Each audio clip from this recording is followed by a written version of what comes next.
Bonjour. Après avoir vu lors de l'épisode précédent une mise en situation du paysage de Seine-et-Marne, nous arrivons maintenant à Blandy-les-Tours, où nous sommes présentés aux militants locaux contre l'exploration et l'exploitation des gaz et huiles de schiste. Nous rencontrerons également Maître Muriel Baudin, avocat au barreau de Paris, qui nous expliquera dans les épisodes à venir les différentes manières de contrer les pétroliers. Nous sommes là en ce 1er octobre 2011, car le préfet de Seine-et-Marne a tout récemment autorisé le pétrolier Toréador à forer 14 puits dans la nappe phréatique de Champigny, principale ressource en eau potable de l'île de France. Elisabeth Bourg également, l'instigatrice du Tour de France de la banderole Non au gaz de schiste, nous présente la mobilisation citoyenne de cette journée du 1er octobre 2011 et la possibilité d'abrogation de 3 permis. Et enfin, Fabien Vallée définit le cadre politique de ce rassemblement. Pierre Doerler. Présent. Oui. Je veux te présenter. Alors, je suis très commun avec les gendarmes, vous voyez, ils n'arrêtent pas de me suivre. J'habite Saint-Siméon, tout près de Doux, voilà. Et puis, j'ai créé une grande association il y a déjà 7-8 ans, qui s'appelle l'Union pour le Parc naturel régional de la Brigue et des Deux-Monts. Maître Muriel Baudin. Bravo. Voilà, qui va se présenter, mais surtout donc lettre des retraites de permis à Fillon qui a été signée à l'heure où on parle par plus de 6000 personnes. Sur le plan de ce que je fais, vous savez déjà ce que je fais un petit peu. Donc, ah oui, si, je vais répondre à des questions qui viennent d'être posées. Alors, je suis bien bénévole, je ne me fais pas payer, je ne me fais pas rembourser mes déplacements ni mes frais de déplacement. Et je suis bien avocat, inscrite au barreau de Paris, et je suis bien spécialisée dans le droit de l'environnement et le droit public. Voilà, je pense que comme ça, au moins, c'est bon. C'est fait.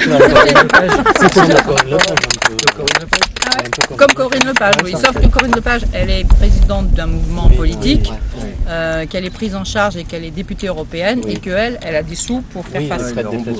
Et que son mari mène le cabinet qu'elle a aussi, où elle est associée. C'est plus facile de faire des recours dans ces cas-là avec des collaborateurs, avec des gens qui sont payés, que moi je suis toute seule à travailler dans ce domaine-là, parce que je ne vais pas demander à mes collaborateurs de travailler sur un truc qui ne concerne pas le cabinet. Stéphane et Guy-Noël Lévy.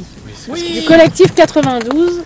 Et tous les actions en justice entreprises par les différents maires de Seine-et-Marne et d'ailleurs, d'Ardèche, de la Creuse, du Lot, etc., n'ont pas abouti. Les arrêtés municipaux sont toujours valables. On a même appris que la société américaine a retiré ses plaintes au tribunal administratif pour abus de pouvoir sur certains maires. Donc ça veut dire qu'il y a une reculade à ce niveau-là. Mais on n'est pas à l'abri de voir demain arriver à Doux du matériel qu'on ne veut pas voir venir. Ouais.